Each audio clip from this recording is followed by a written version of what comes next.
Welcome back to our story, The Lion, the Witch and the Wardrobe, and we're up to Chapter 3, Part 2.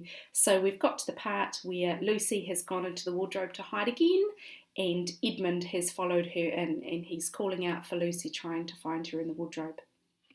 There was no answer, and Edmund noticed that his own voice had a curious sound, not the sound you expect in a cupboard, but a kind of open-air sound.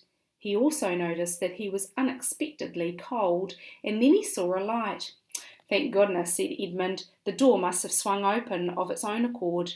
He forgot all about Lucy and went towards the light, which he thought was the open door of the cupboard.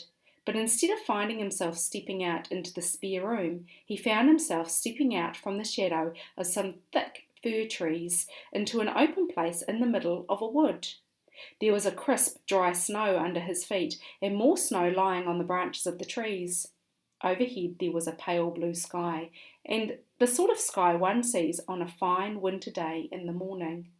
Staring ahead of him, he saw between the tree trunks the sun, just rising, very red and clear.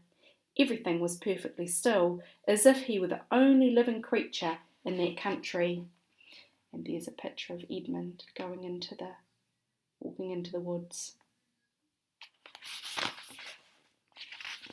There was not even a robin or a squirrel among the trees, and the wood stretched as far as he could see in every direction. He shivered.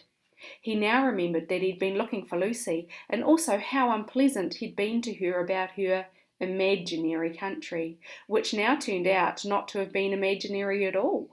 He thought that she must be somewhere quite close, and so he shouted, "Lucy! Lucy! I'm here too, Edmund!" There was no answer.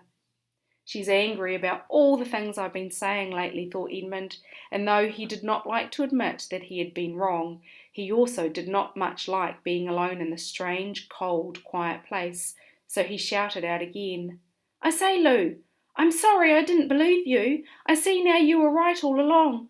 Do come out. Make it Pax." Still, there was no answer. "Just like a girl," said Edmund to himself, "sulking somewhere, won't accept an apology." He looked round him again and decided he did not much like this place, and he had almost made up his mind to go home when he heard, very far off in the wood, a sound of bells. He listened, and the sound came nearer and nearer, and at last there swept into sight a sledge drawn by 2 reindeer. The reindeer were about the size of Shetland ponies, and their hair was so white that even the snow hardly looked white compared with them. Their branching horns were gilded and shone like something on fire when the sunrise caught them. Their harness was of scarlet leather and covered with bells. On the sledge, driving the reindeer, sat a fat dwarf, who would have been about 3 foot high if he'd been standing. He was dressed in polar bear's fur, and on his head he wore a red hood with a long gold tassel hanging down from its point. His huge beard covered his knees and served him instead of a rug. But behind him, on a much higher seat in the middle of the sledge, sat a very different person, a great lady, taller than any woman that Edmund had ever seen. She also was covered in white fur up to her throat, and held a long, straight, golden wand in her right hand, and wore a golden crown on her head. Her face was white, not merely pale, but white like snow or paper or icing sugar, except for her very red mouth. It was a beautiful face in other respects, but proud and cold and stern. The sledge was a fine sight as it came sweeping towards Edmund, with the bells jingling and the dwarf cracking his whip and the snow flying up on each side of it. "Stop!" said the lady, and the dwarf pulled the reindeer up so sharply that they almost sat down. Then they recovered themselves and stood chomping their bits and blowing.